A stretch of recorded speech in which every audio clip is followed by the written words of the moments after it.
Les amis, alors aujourd'hui nous allons retrouver l'évangile de Luc parce qu'on est le lundi 9. Alors normalement, voilà, le 8 décembre, comme chacun sait, on fête normalement l'Immaculée Conception de la Bienheureuse Vierge Marie. Voilà. Mais quand le 8 tombe un dimanche, alors on décale d'un jour et c'est le 9, donc ça va être aujourd'hui. Après, ce qui est un peu compliqué, c'est que pour fêter l'Immaculée Conception, on va parler de l'Annonciation. Donc il s'agit de l'évangile de Luc au chapitre 1, les versets 26 à 38. Le 6e mois, l'ange Gabriel fut envoyé par Dieu dans une ville de Galilée du nom de Nazareth, à une jeune fille accordée en mariage à un homme nommé Joseph de la famille de David. Cette jeune fille s'appelait Marie. L'ange entra auprès d'elle et lui dit : « Sois joyeuse, toi qui as la faveur de Dieu, le Seigneur est avec toi. » À ces mots, elle fut très troublée. Et elle se demandait ce que pouvait signifier cette salutation. Alors l'ange lui dit : « Sois sans crainte, Marie, car tu as trouvé grâce auprès de Dieu. Voici que tu vas être enceinte, tu enfanteras un fils et tu lui donneras le nom de Jésus. Il sera grand, il sera appelé fils du Très-Haut. Le Seigneur Dieu lui donnera le trône de David son père, il régnera pour toujours sur la famille de Jacob et son règne n'aura pas de fin. » Mais Marie dit à l'ange : « Mais comment cela se fera-t-il, parce que je n'ai pas de relation conjugale. » Et l'ange lui répondit : « Mais l'Esprit Saint viendra sur toi et la puissance du Très-Haut te couvrira de son ombre. C'est pourquoi celui qui va naître sera saint et sera appelé fils de Dieu. Et voici qu'Élisabeth, ta parente, est elle aussi enceinte d'un fils dans sa vieillesse. Et elle en est à son 6e mois, elle qu'on appelait la stérile, car rien n'est impossible à Dieu. » Marie dit alors : « Je suis la servante du Seigneur, que tout se passe pour moi, comme tu me l'as dit. » Et l'ange la quitta. Bien. Voilà. Alors, il faut savoir, quand on parle de Sainte Vierge, en fait, il y a 4 dogmes qui ont été décidés, inventés par l'Église catholique. D'accord ? Il y en a un qui est l'Immaculée Conception de Marie, c'est-à-dire le fait que Marie, contrairement à tout le monde, serait née sans péché originel, et que donc, en effet, elle était absolument pure pour pouvoir recevoir en elle le germe divin, on va dire ça comme ça. Voilà. Après, un autre dogme que nous avons, c'est bien entendu la maternité divine de Marie, c'est-à-dire Marie, mère de Dieu. Donc ça, c'était décidé en 486, bien sûr. Après, nous avons un autre dogme qui est la virginité perpétuelle de Marie, le fait que Marie aurait fait vœu de virginité, en fait, de chasteté, et que donc même si elle avait eu d'autres enfants plus tard, eh bien ça serait fait de la même façon par l'intervention du Saint-Esprit. Et puis nous avons finalement l'Assomption de Marie, qui est le fait que son corps ait été enlevé après sa mort aux cieux. Voilà. Alors, aujourd'hui, nous avons l'Annonciation, donc l'ange Gabriel qui vient et qui fait sa déclaration à Marie, exactement de la même façon qu'il avait fait sa déclaration à Zacharie. Nous avons vu ça hier ou avant-hier. Voilà. J'insiste encore une fois sur le fait que nous sommes dans une partie romanesque de l'évangile de Luc. D'accord ? Et donc, pour ce d'ailleurs, il utilise effectivement une technique tout à fait, technique littéraire juive assez ancienne, qui est celle de l'annonce. Dieu veut annoncer, entrer en contact avec quelqu'un, et là ça se passe toujours de la même façon. Il envoie un messager, le messager s'identifie, se fait reconnaître, la personne réagit à la venue de ce messager, ensuite le messager délivre son message, l'intéressé va réagir au message, et finalement, le messager va émettre un signe, va donner un signe qui permet, en fait, une signature du message pour être certain qu'il n'y a pas d'erreur. Voilà. Et donc vous pouvez retrouver, en effet, dans l'évangile de Luc, à peu près tous les points concernant ce style littéraire. Ce qu'il faut bien comprendre, par rapport à cette idée de naissance, vous avez bien compris que c'est la puissance de Dieu qui vient remplacer la virilité de l'homme. Et de nos jours, quand on lit ça, ça nous laisse quand même assez songeurs. Certes. Ce qu'il faut bien prendre en compte, c'était la culture religieuse, la culture aussi globale, générale, des gens à l'époque de Luc. D'accord ?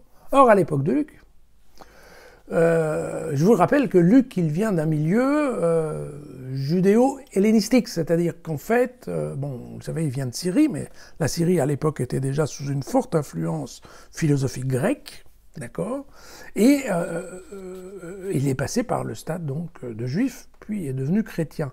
Mais donc, les notions de la philosophie grecque sont toujours là. Or, dans cette philosophie grecque, que ce soit dans la légende d'Osiris et de Hélios, par exemple, vous avez tout à fait une interaction entre le monde divin et le monde humain, et entre autres au niveau des naissances. Si vous reprenez le texte de Plutarque sur la naissance d'Alexandre le Grand, vous verrez que il y a eu l'orage, et que pendant l'orage, en fait, sa mère, dans son lit, a senti un tremblement et des choses bizarres, et qu'en fait, c'est comme ça qu'elle est tombée enceinte d'Alexandre le Grand.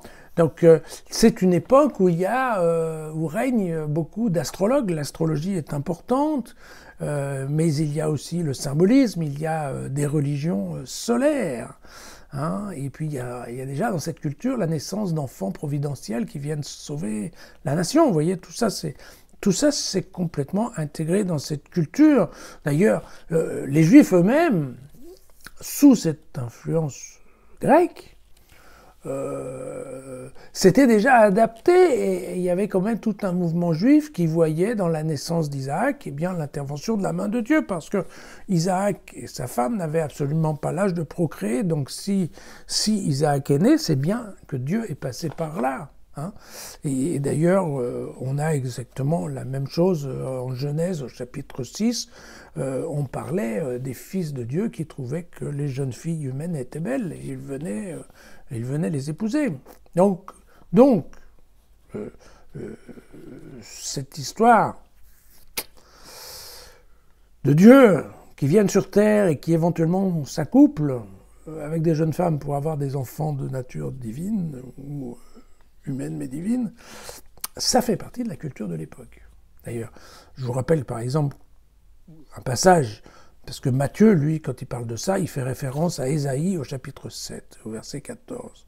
« Aussi bien le Seigneur vous donnera-t-il lui-même un signe, voici que la jeune femme est enceinte et enfante un fils, et elle lui donnera le nom d'Emmanuel. » Vous voyez que... Bon.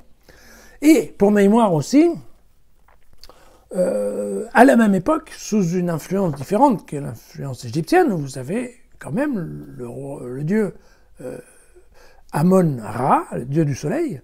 Le dieu du soleil, il fait des enfants avec des femmes sur terre, et ça donne des petits pharaons. Donc vous voyez, ce qui nous choque aujourd'hui était absolument justifié à l'époque de Luc. Or, il faut bien comprendre que le message de Luc, c'est quoi ? C'est typiquement, il insiste sur le fait que, Jésus est le Fils de Dieu. Voilà. Et donc, si on doit réfléchir et créer une biographie complète avec une enfance, une jeunesse qui tiennent la route, eh bien, effectivement, il faut bien qu'il se passe des choses exceptionnelles. Voilà. Et il faut bien comprendre que, vous savez, au tout début de la famille chrétienne, les premiers chrétiens, pour eux, la notion de Jésus dans la Christologie, Jésus de nature divine, c'est la résurrection. À la résurrection, ils se disent, non, si quelqu'un qui vainc la mort, obligatoirement, c'est quelqu'un de nature divine. Voilà, puis en réfléchissant après, en travaillant, il y en a d'autres qui ont dit, mais non, c'était au niveau de la passion. Il y en a d'autres qui ont dit, mais non, vous voyez, c'était au moment de la transfiguration. Il y en a d'autres encore qui ont dit, mais non, c'est au moment du baptême de Jésus. Bon. Et puis, à l'époque de Luc et de Matthieu, on a commencé à dire, oui, mais non, en fait, déjà, au moment de la naissance, en fait, il était déjà d'une nature divine. Il y avait une partie de lui qui était de la nature divine. Vous savez que c'est la fameuse question de la double nature divine, dont l'Église a beaucoup de mal à gérer. Hein, voilà. Et donc voilà.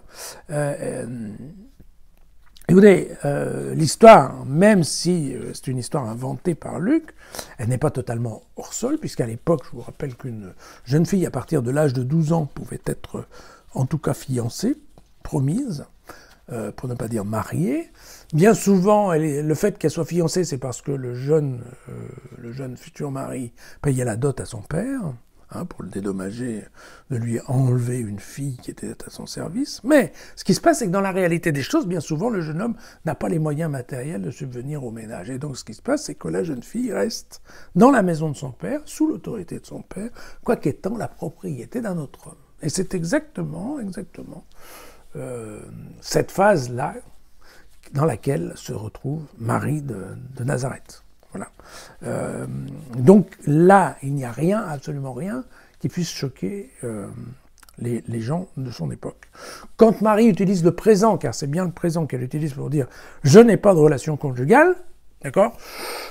Elle le dit comme ça, et évidemment, beaucoup de chrétiens, à l'époque, ont déduit que, bah oui, non, quand elle dit ça, elle dit, en fait, j'ai fait le vœu de ne jamais avoir de relation conjugale. Et donc, on en a déduit une virginité perpétuelle qui a fait couler beaucoup d'encre, mais dont, évidemment, on n'a absolument aucune preuve. Et aujourd'hui, ça nous paraît un peu difficile à croire. Voilà, disons des choses comme ça.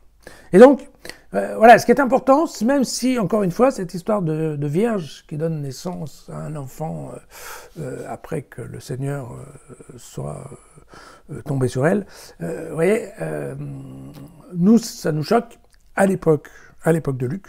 Luc a fait un très bon travail pour intégrer, pour imaginer une naissance qui, en effet, corresponde exactement à ce que son public, ses lecteurs, attendent. Voilà, à demain.